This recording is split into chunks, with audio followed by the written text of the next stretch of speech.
well done. Puede haber Pakowski, centra.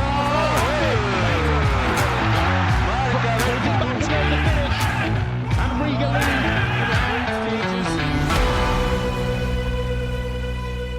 Welcome to the Latvian Football Podcast, where today I will talk about the Baltic League with someone who came and considered the idea from an outsider perspective. With me today is Nick Ames. He is Guardian's European sports correspondent, and on 17th of February this year, he published in The Guardian an article called Baltic League Could Be Pioneer for Cross-Border Football in Europe, which essentially outlines the idea and talks about its opportunities and limitations. Welcome, Nick. Thank you for joining me today. Thank you. It's a big pleasure to be here.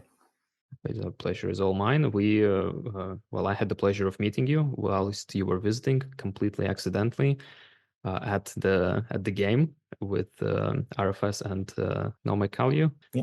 And you were there, which is great. Was this your first time visiting Riga? It was my first time in Riga. Yeah, I'd been to Lithuania before to watch games, but this was my second time in the Baltic region. First in Riga, came over as you said for 3 or 4 days a couple of weeks ago now to get a view of the scene and largely to prepare for this article that came out a few days ago about the potential for a Baltic League, which, as we know, is quite heavily backed in certain areas of Latvian football and probably some parts of Estonian and Lithuanian football. So my idea was to come out, watch a game, use the Livonian League games, which I think I'd seen you talking a lot about on Twitter and elsewhere, as a kind of peg. So I pegged it on RFS because obviously big team champions against Nome. Came along, watched that game, enjoyed it very much, and tried to speak to as many people as possible, really, about how the Baltic could be a pilot project, if you like, for a subject that's gaining a lot of traction, I think, or at least a lot more traction around Europe at the moment. Yeah, and we'll talk about that a little bit later. But before that, obviously, I, much like anyone else from Latvia, would like to know, was our football better than Lithuanians? Do you know what? I was very impressed actually with RFS. I really was. I mean, look, you're watching a friendly game, of course, but they and I think they had a few trialists playing, and there was a lot of subs and this and that, but very nice passing and rotations and tempo. Was very fortunate actually to go the next day with Alex Usov's to their training facility, which is clearly getting bigger and better every single day as well. The development looks very exciting there. I think they've got some fantastic ideas and thoughts about how to drive their club and hopefully their competitors in Latvia as well forward. And just listening as well to how they bring on players, how they scout players. I mean, it's a whole different topic really, but it was a very interesting, eye-opening conversation for me about how hopefully Latvia in particular could become a good country for, and I think already is becoming quite clearly when you see a few transfer fees that have been brought in. You know, a good development spot for young players from all over the world, as well as domestic players, which of course is very important too. And you know, a lot of what I saw, I admittedly only really saw the top end of Latvian football, if you like. I was very impressed by and quite pleasantly surprised in one or two aspects. So, did you know much about football in Latvia or even in the Baltic region before? Bits and pieces. Always known who the top clubs are, for example, and probably the names of most of the clubs.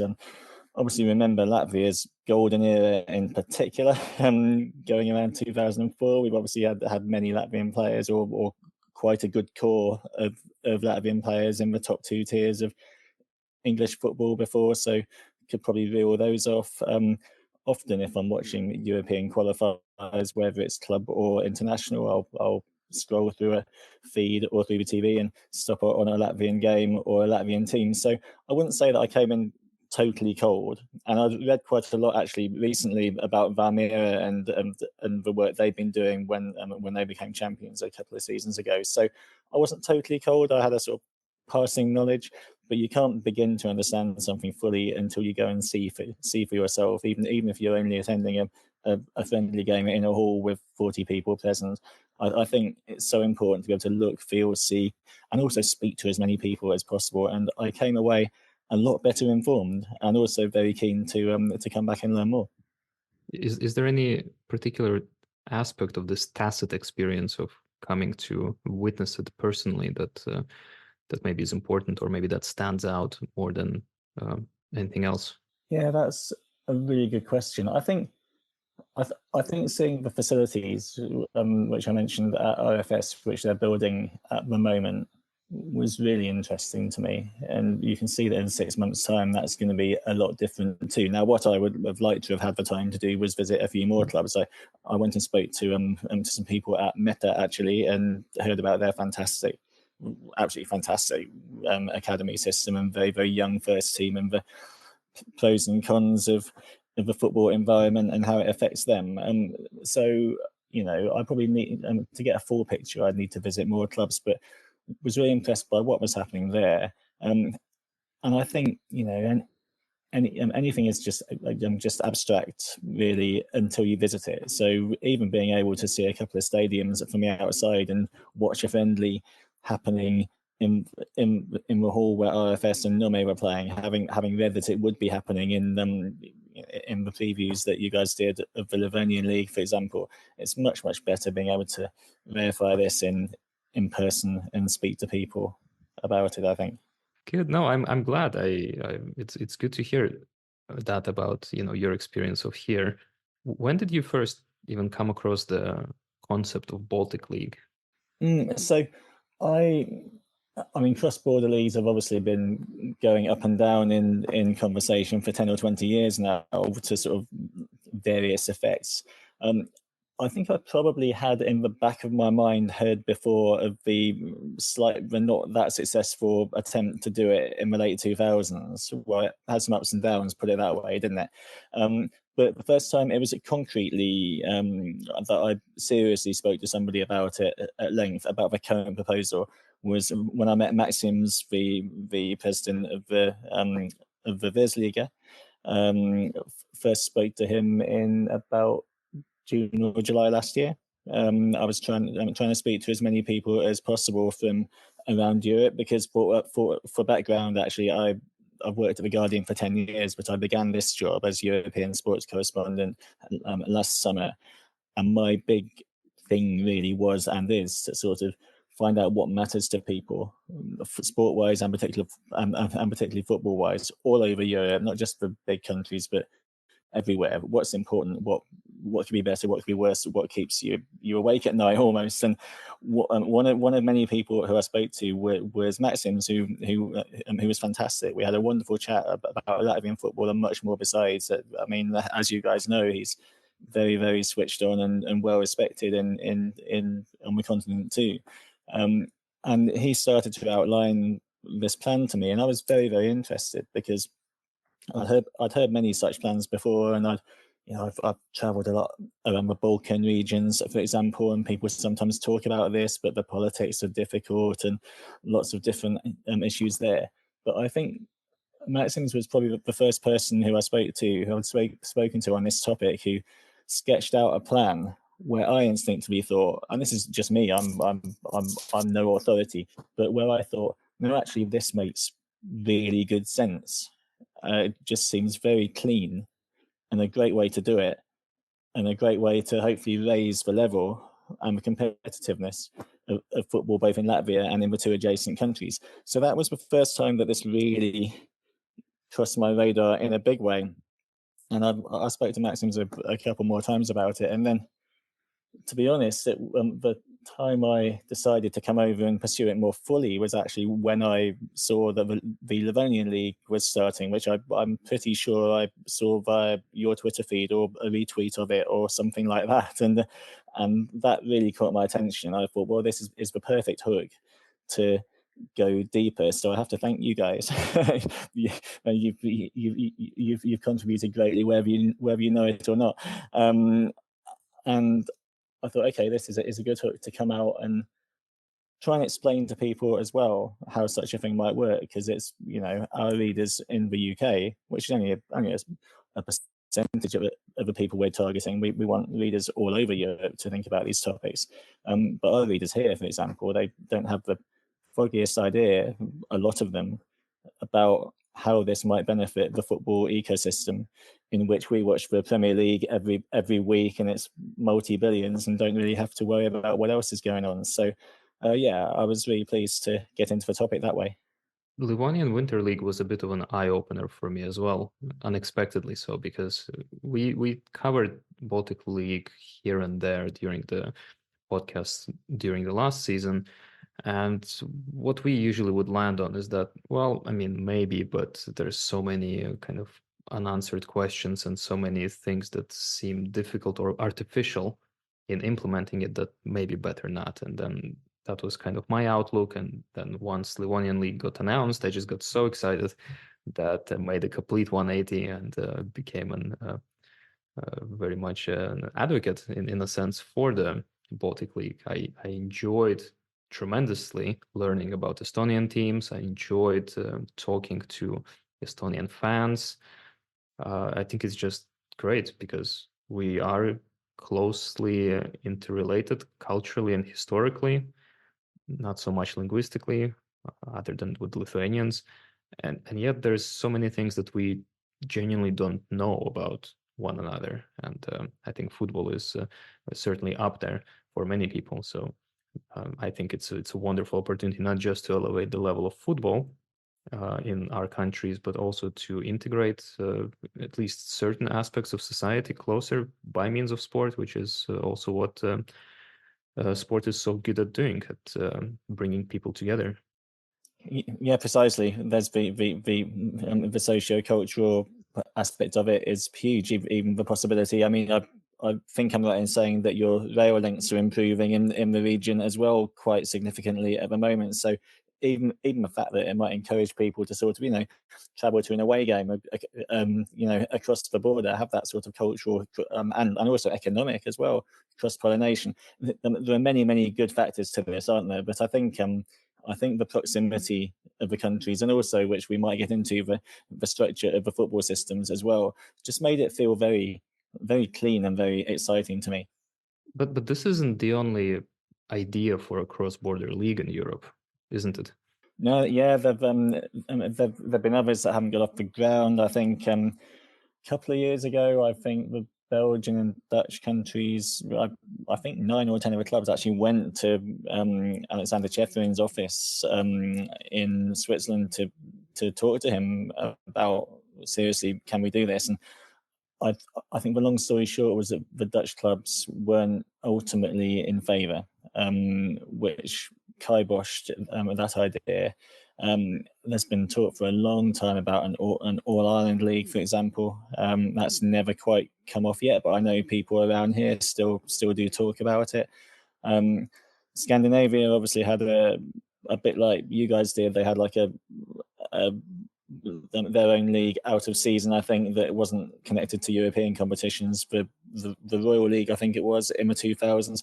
We've seen also that lots of other sports and also youth competitions, which I think happens in the Baltic states as well, quite successfully run cross-border. So it's not a new topic, but it's always been in elite European football almost a kind of, not a no-go zone, but a sensitive one. I think because football is an inherently very conservative sport, which can be for very good reasons. So, most of us love football originally because of things that we remember and see and feel and smell from when we were little boys or girls, right?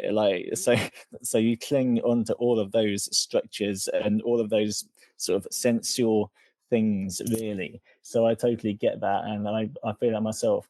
But I think football finds it more difficult to move new ideas along than a lot of sports, and sometimes when it does implement them, like VAR, it can make a mess of it.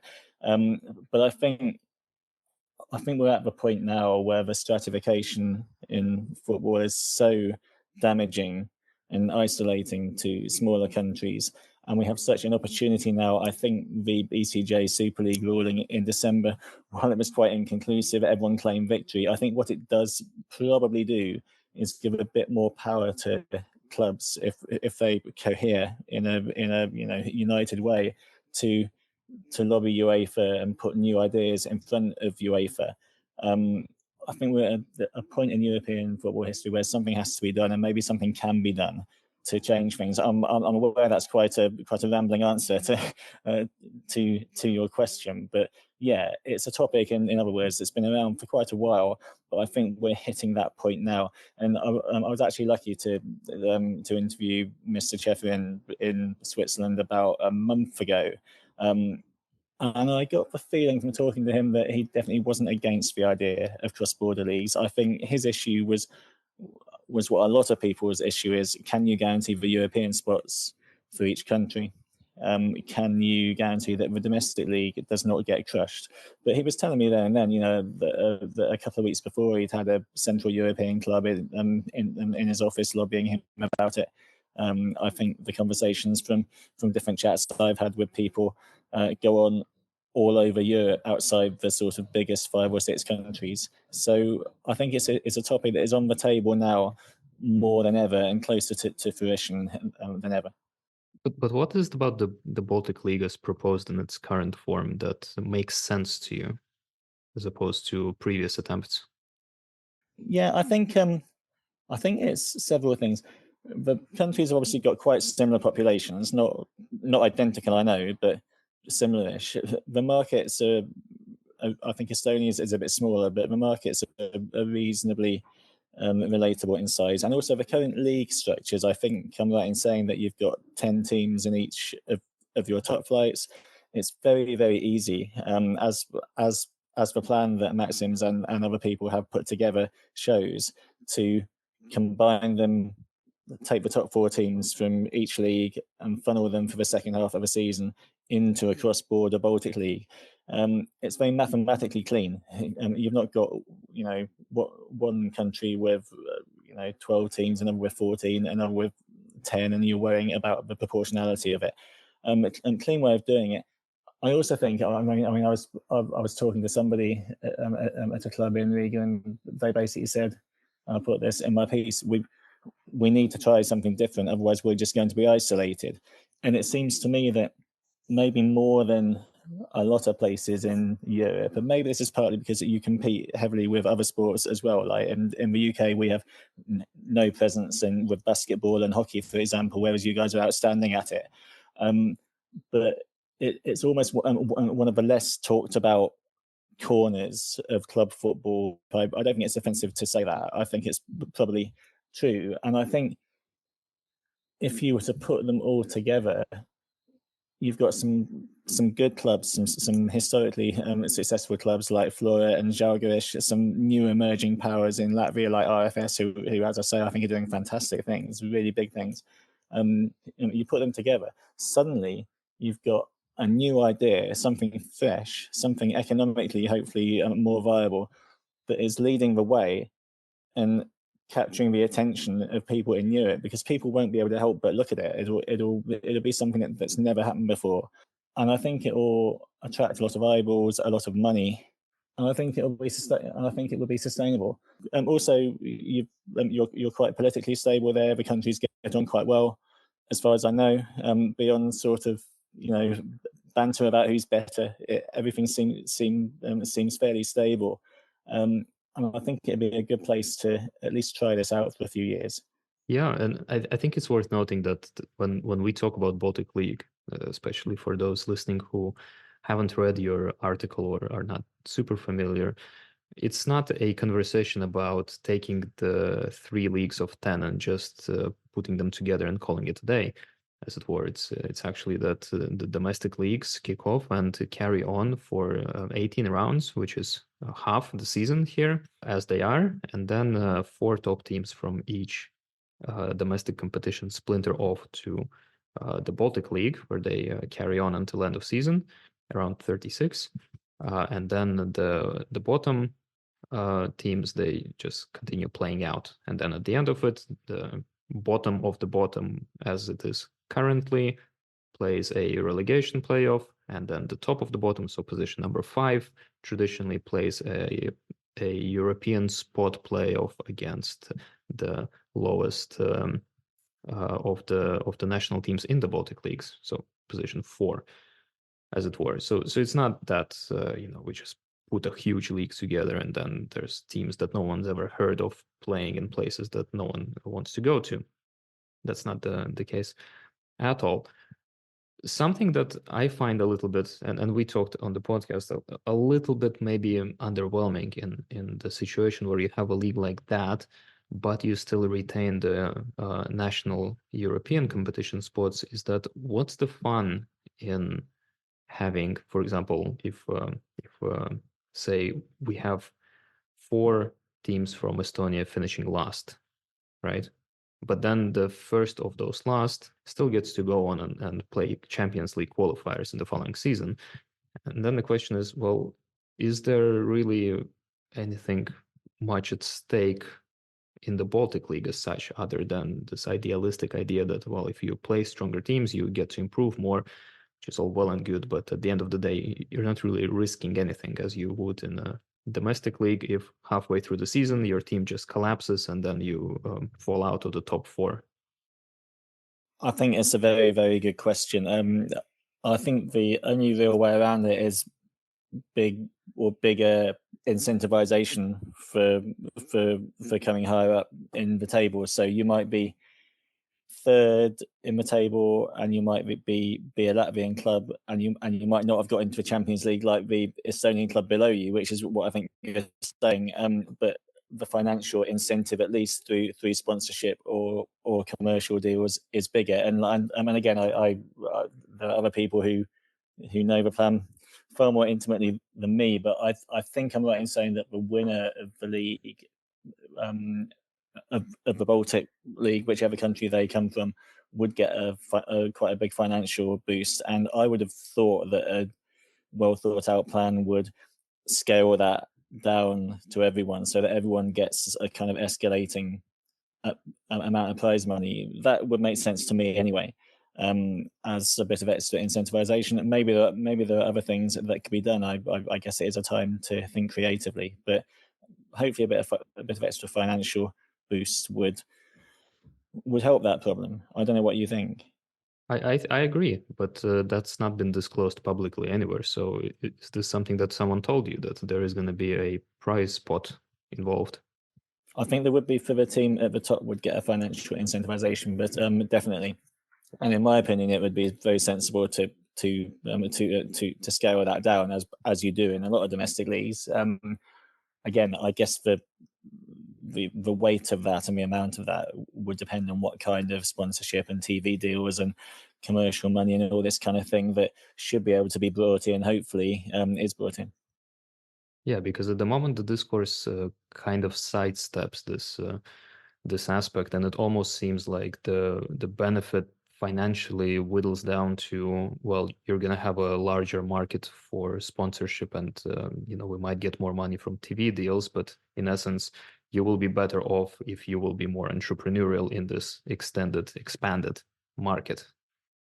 And this is something else which I think if we're looking at open questions and pros and cons, I think you would definitely want clarity about how the good news for the bigger teams trickles down to the smaller teams who are, through finishing in the bottom 6, they're going to have to play each other for the second half of the season, which will mean closer games and no one losing 8-1 or 7-0 or something like that, which I know maybe it becomes a bit of a problem at times.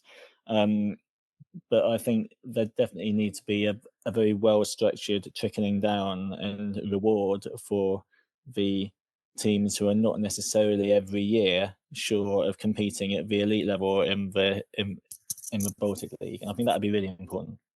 Yeah, and I went back to last season's table at round 18 just to have a look at what the qualifications for the Baltic League would look like.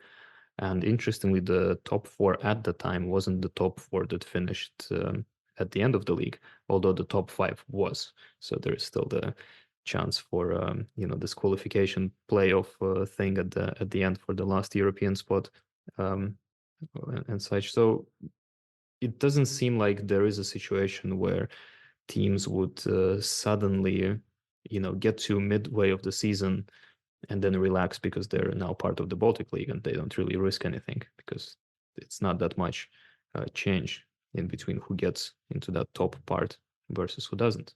But maybe it would motivate those borderline teams that are kind of just below. Like, so you said you went to also meet with Meta people, and at that point in time, in round 18 last year, they were only 4 points behind the Baltic League qualification spot. So conceivably, if this is something on the radar with a larger money pot attached to it, maybe you can try a little bit harder or something in the beginning of the season and kind of introduce a bit more competition domestically. But that's something that kind of observing the conversations that your article generated, that's something that people seem to be concerned about. It's not about, yes, there's going to be a larger market. Yes, it's cool to see top teams from each country compete directly with one another. There's very few questions about that, very few sensible questions and doubts. But there are many concerns about what happens to the bottom teams that are left behind halfway through the season. There's questions about, well, who's going to pay for additional travel, because Vilnius to Tallinn is probably like a 6-hour journey. And then will this result in teams having to charter flights? And then there's the environmental impact that comes with that. And just kind of these very kind of operational questions that some of the fans have, but have them consistently. What I would like to see happen, and I know I'm not the only one in European football who would like to see this happen, if a feasibility study was carried out in agreement with all 3 countries, which is obviously still quite some way off, and it was put in front of UEFA, I would like to see UEFA at least part fund a 2 or 3 year pilot of this, which would probably, I don't have the potential financial models to hand, but I imagine that would help to get it off the ground while other sources of money were brought in. And I imagine that would also help with the club's logistics and any extra expenses that there might be. It would make perfect sense to me if UEFA gave it a bit of a push along. Frankly, they'd only need a few million euros to put in to make a massive difference, which is nothing to UEFA, absolutely nothing to them. So I'd like to see that happen I know at least a few people elsewhere on the continent with a close interest in competition structures feel quite similarly. So whether it is something that UEFA can step in with to help fund the logistical element of a competition like this is something I'd be interested in finding out. But again, I don't have the answer, but it's what I'd like to see.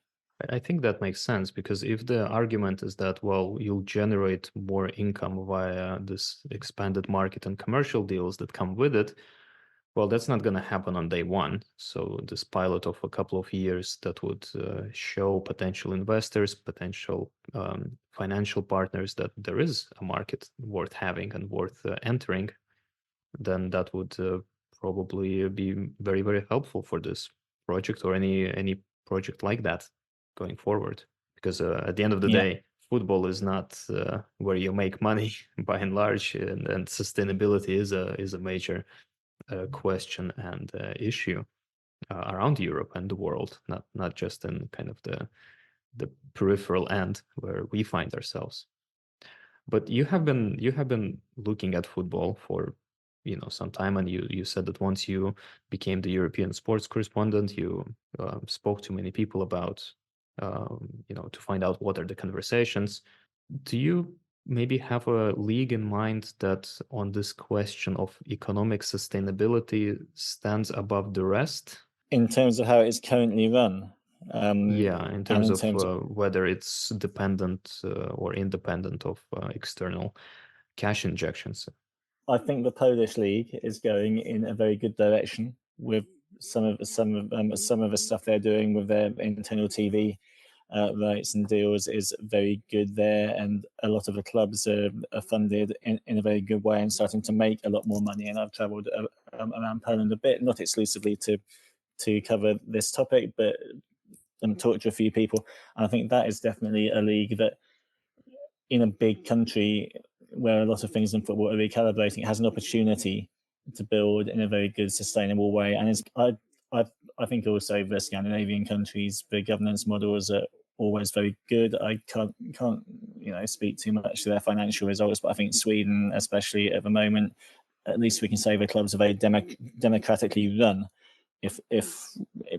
However they're financially performing. But I think if we're looking at a country that has got a bright future, I think in terms of how it could carve out a more sustainable future in a big-ish league, I have my eyes on Poland. Poland is an interesting league in that it's not necessarily very high level, but it is very well presented. And I think they've done a lot of work on that Ekstraklasse, a lot of work, and they've brought a lot of things in-house, I think, and they've been very clever about it. And I think it's probably quite a good model for other leagues that, if you like, are almost starting from scratch to follow. I've been quite impressed with, as you say, the presentation is really, really interesting. So while we wait for the Baltic League, and if it's going to come about, would you say that this could be one of the avenues for Virsliga, or maybe our neighbor leagues to pursue also, to grow as far as we can grow meanwhile?